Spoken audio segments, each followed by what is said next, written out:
We pride ourselves on being mostly family friendly around here, but it's a good thing we didn't do a watch party for the first half yesterday. I don't think we could say we still would be.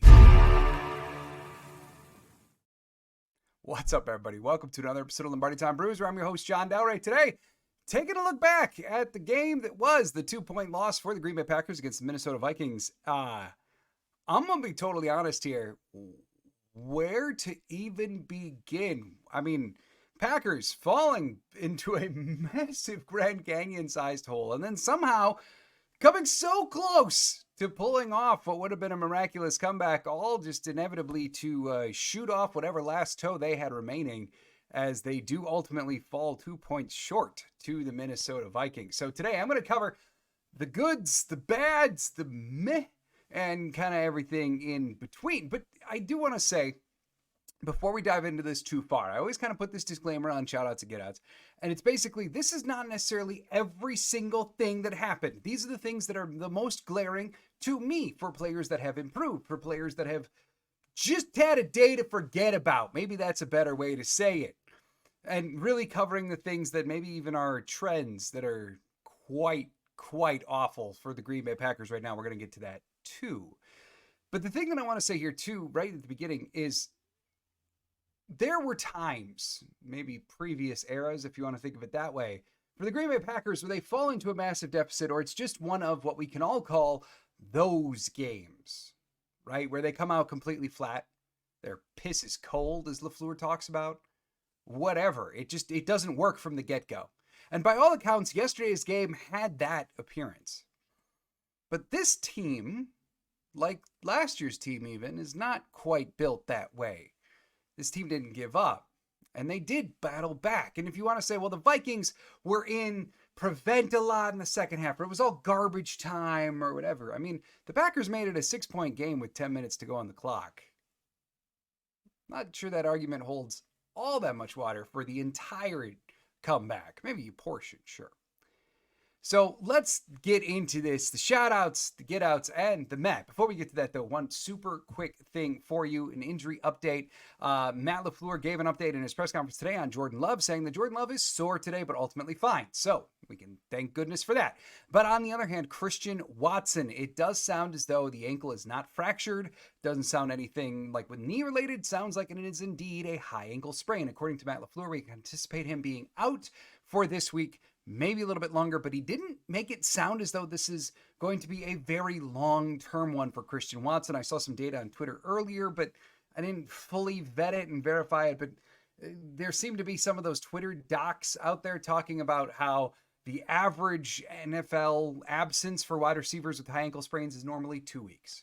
Dope. We'll see if that's the case for Christian Watson. So I'm going to start off today with the get outs. I mean, it is a loss after all, right? So let's start with the stuff that just wasn't so good. And we can start that off for sure with the first half to Jordan Love. Now, I got to say, like, that version of Jordan Love yesterday in the first half looked incredibly reminiscent of first half Jordan Love throughout the first half of last year.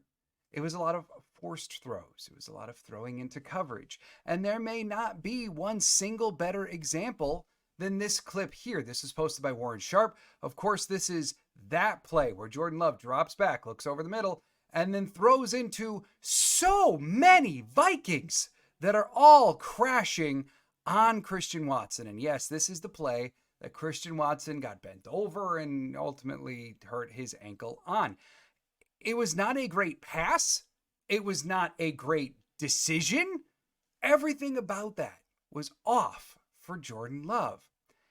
And at times he was over-aggressive yesterday. It looked like the same guy who's trying to make up 14 points on a single throw. And then you mix in with the knee too and the inevitable rust that occurred. Now, I'm just talking first half Jordan Love, because the one that we got in the second half looked a lot closer to the Jordan Love that we all came to believe in last year.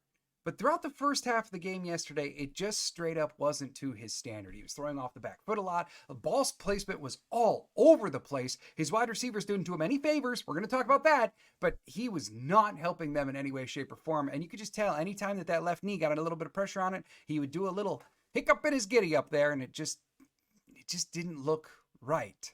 Thankfully, the second half he got into some rhythm. It all got better. So let's go on to get out number 2. Unfortunately, another really high-profile player here for the Green Bay Packers, and it is related to what Jacob Morley put out here, because he put out total pressures versus Minnesota per PFF. TJ Slayton got himself 3. Kingsley Enagbare got himself 2. Carl Brooks 2. Kenny Clark 2. Bullard, LVN, Walker, Nixon, McKinney, they all got 1. You know who's not on that list at all? Rashawn Gary. Yeah, we're talking, he's got 1 sack in his last 10 games now, dating back to last year for good old Rashawn. And even as Zach Cruz points out here, Rashawn Gary's pass rush win rate at PFF is whopping 3% through 4 games. In 2022, throughout the same duration of time, it was 17.3%. In 2023, it was 16%. Now he's sitting at 3. And of course, the additional context here, you can argue, they've been asking him to contain through at least 2 of those games, asking him to stay disciplined, not go outright chase the quarterback. And even LaFleur mentioned today in his presser that there was still some of that yesterday, that they wanted to maintain the rush lanes against Aaron Jones. But Rashawn Gary only having pass rush win percentages of 3% is indicative of something is going on here. And Kenny Clark probably had his best game of the year yesterday. But he's still not looking himself either. So you got to wonder, is this injuries that we don't know about? Is it still the scheme change? We all knew that the scheme change was going to take some time, right? We are only in week 4 of a new defensive scheme. Rashawn Gary now being asked to play with his hand in the dirt as opposed to standing up. So is he a little slow in transitioning to the new defense? Is Kenny Clark slow as well? Regardless, these are now, after going against the Vikings O-line, which was not one of the best in terms of pass defense or pass pro through 3 weeks. And plus 2, I'll add in that Rashawn Gary was even single blocked by a tight end multiple times yesterday. Josh Oliver, the tight end for the Vikings, who also went on to catch a touchdown, also single-handedly blocked Rashawn Gary on multiple snaps. That should never really happen. And so it just all kind of leads to the question of Rashawn Gary is a fantastic player. I don't buy into the belief at all that Rashawn Gary got paid and now just isn't performing. I do not buy into that. That is just, we have not seen a single thing from Rashawn Gary in 5 years now to show that he's that type of individual. So something is going on here. And I think it goes beyond just the coaches covering for them by saying that it's scheme. I think it goes beyond the scheme change itself. Something is going on, and Rashawn Gary needs to play up to his standard quickly. And I think he will, but it's just not there yet. We can say that pretty confidently. Moving on to get out number 3. Now, Jair Alexander did not play. That did not help. You do have to believe that was a massive blow to the Jeff Hafley game plan. And Carrington Valentine, he was still out as well. And that left them with the trio of Stokes, Nixon, and Valentine. Now, you've got reason to believe in each one of them to certain extents based upon past performance, right? Nixon, he's been a league average nickel before.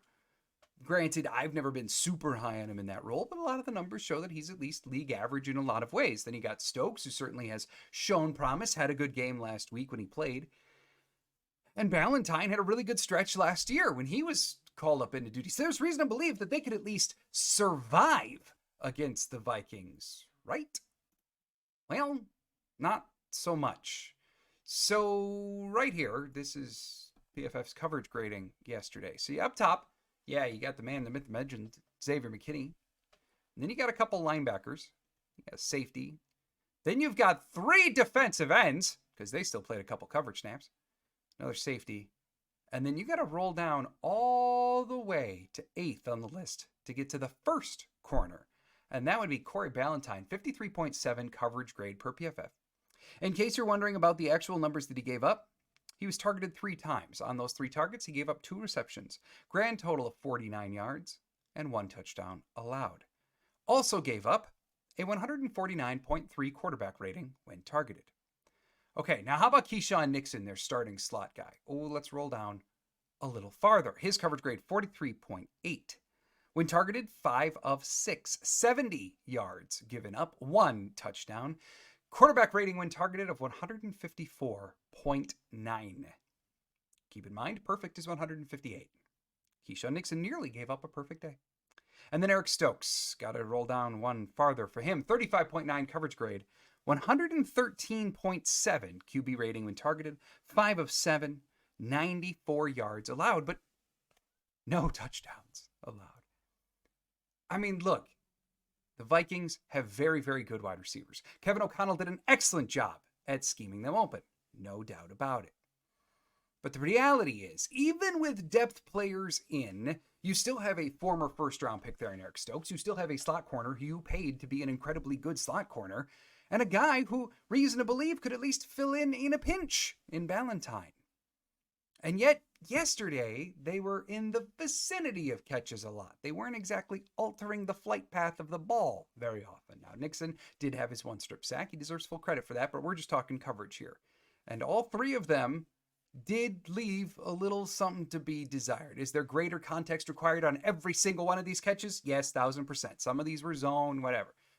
Nonetheless, this is way too good of a day to be giving up to Sam Darnold and the Vikings when you were already losing pretty quick.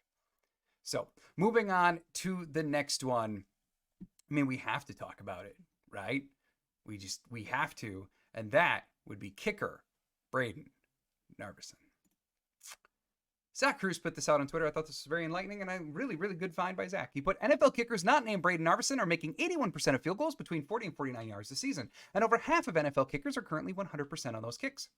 Narveson has an NFL high 3 misses and is 3 for 6, 50% between 40 and 49. To add to that, Cruz put out in a separate tweet that there has been 1 kick through 4 weeks of NFL football, 1 kick from under 40 yards that has been missed. Guess who did that one? That one was Braden Narveson as well. Now, the shining thing here for Braden Narveson is that he's still perfect on extra points. And Matt LaFleur said after the game and again today that they still have a lot of faith in Narveson. And that may keep his job at least for now. Eventually, they got to be patient with a young kicker.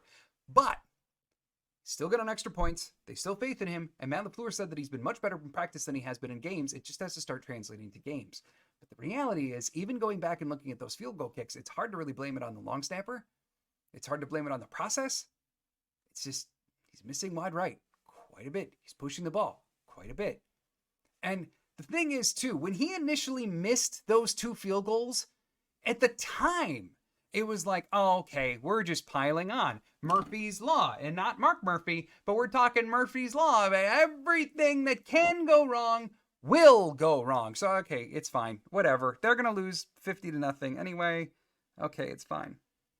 But then all of a sudden, the Packers started mounting a comeback. And then all of a sudden, you only lose by 2, and 2 missed field goals starts looming really, really large. Are 2 missed field goals the reason that they lost the game? No, there were a million of them. But they certainly didn't help. And Narveson, in order to stay employed, has got to start making these kicks. Being the only kicker in the NFL to miss something under 40 through 4 weeks of football, not the best look. And one last one. Actually, I'm sorry, we got 2 more. It's not got a day. One more. Romeo Doubs. This is just a quick one. This was not Romeo Doubs' best day. He was targeted 8 times, made only 4 catches for 39 yards. PFF credited him with 0 drops, of which case I'm calling shenanigans because it looked like Doubs had at least 2. And I will throw on 2. Matt LaFleur in his press conference today said that, I couldn't find a good clip of this one that I wanted to show. Love dropping back, throws it. It's high for Musgrave. Musgrave goes up, kind of deflects it back, right? Doubs then drops it off the deflection and winds up being an interception. Well, turns out that pass was intended for Romeo the entire time. But why is it that Romeo still gets the fault here? Because Matt LaFleur explained in the press conference today that Romeo, while didn't run completely the wrong route, he didn't exactly run it the right way. He needed to widen out. Musgrave was pretty much where he should have been. And you could argue that maybe Musgrave shouldn't have gone up for that ball at all, but kind of what you do when you see it tailing over your head and you don't expect someone to be directly behind you. So this was just not a strong day for what could arguably be called the Packers' most consistent, or at least less likely to drop passes receiver. And then actually last, get out. I'm just going to start putting it on the weekly list until they fix it. Penalties. They somehow dropped their season average in penalties yesterday. Coming into the game, they were averaging 9.7 penalties per game. Yesterday, they had 8 for a measly 68 yards. That also included 4 defensive penalties on a single Viking drive that led to a touchdown, but nonetheless, 8 for 68. This was still ultimately bad. And listen to the names that did them. Some of these should stand out. 1, Matthew LaFleur. Yeah. You know what? I'm not even going to totally fault Matt for that. Maybe he shouldn't have gotten as angry and said some of the things that he did. But look, they wouldn't give him timeout when he was actively calling for a timeout. So I'm not going to fault him for that. But then the rest of this list, Elton Jenkins, Edrin Cooper, Devontae Wyatt, Eric Stokes, Keyshawn Nixon, Emmanuel Wilson, Tucker Kraft. There's an awful lot of talent on that list to be the ones getting penalties. At some point, the Packers have got to get more disciplined in that regard. Moving on to the meh. 2 players that did some great as well as did some not so great. And number 1 is Dontavian Wicks. I covered in camp, and I felt as though at the time it went underreported. I think I even said that a few times. Wicks was having this daily streak of just dropping at least 1 pass a day. And that's a pretty big part of the job for wide receivers. But it's really hard, too, to put him in the absolute get-out category when he gets over 70 yards receiving and 2 touchdowns. The problem is it should have been a much larger day for Dontavian Wicks than what we actually saw. There's this one. Let me get to the screen here, but there's this one, which came in the second half of the game. Pretty pivotal moment. Brandon Carwile shared this on Twitter. But Love drops back. It's going to be over here. And you can make 1,000 different arguments about this play, but there comes the pass, doink, off of Wicks, incomplete. Now, as the further replay is going to show here, and I'll let it run, there's some other troubling stuff here, right? Jordan Love should have thrown the ball to Dontavian Wicks significantly earlier than he did. And you could see Love spanning basically both sides of the field. He looked at Wicks once, opted not to throw there, and then eventually came back to Wicks. You could argue right there is where the ball should have been thrown to Wicks, but okay, he at least delivered a pass that Wicks can make the play on. Now, it would have been a hard catch, sure. And you can make the argument too, well, that should have been DPI. There was a little jersey tug there. Okay, regardless, what I'm going to stand on is the ball hit the dude square between both of his numbers. That, generally speaking, should be a catch. And at a pivotal moment, that is one that Dontavian just had to make. Or we can go to this one in the first half, posted by Dusty Evely, where Dontavian Wicks lined up in the slot right there. You're going to see this is the earlier one that really killed an early Packers drive. So Love is making adjustments at the line, calling audibles, adjustments, whatever nomenclature you want to use. Love takes the snap, drops back. There goes Wicks into it like a delayed slant. Boy, if that's not a touchdown, it's at least a first down. Instead, it's just an outright drop for Dontavian Wicks. Now, ultimately, on the day, Wicks wound up with 5 catches out of 13 targets for 78 yards and 2 touchdowns. He also had 2 official drops logged by PFF and was 0 for 3 on contested catches. Next up, let's talk Tucker Kraft, because I'm going to show you the good first. Tucker Kraft, he's developing into a tremendous all-around tight end, but just look at that play. Just bowling through freaks on his way to the end zone, right? Okay, and that should be the kind of play that gets you in the shout-out category, but then he also had the fumble right at the end where the ball came punched out, and yeah, okay. So overall, what winds up being a meh day with a single fantastic play for Tucker Kraft. Now, all right, enough of the bad news. It's time. We can move on to the good news, and we can move on to the shout-outs, the guys who really deserve it. And I got to tell you, number 1 on this list is becoming a regular on the shout-out list, Jayden Reed. Yeah, I mean, Jayden Reed is a superstar in the making. Both of these plays yesterday were absolutely tremendous. This is the first one. This would be his touchdown just before halftime, where he airs over a defender, makes an incredibly difficult catch.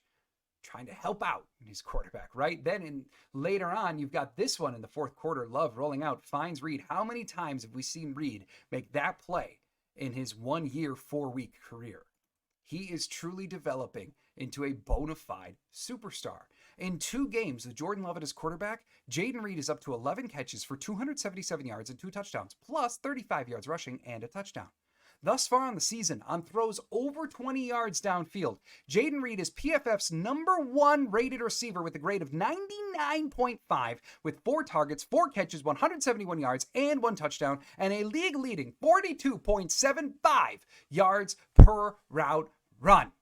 If you could buy stock in a player, buy it all in Jayden Reed. He is becoming a star before our very eyes, and he is cooking up something truly special with Jordan Love.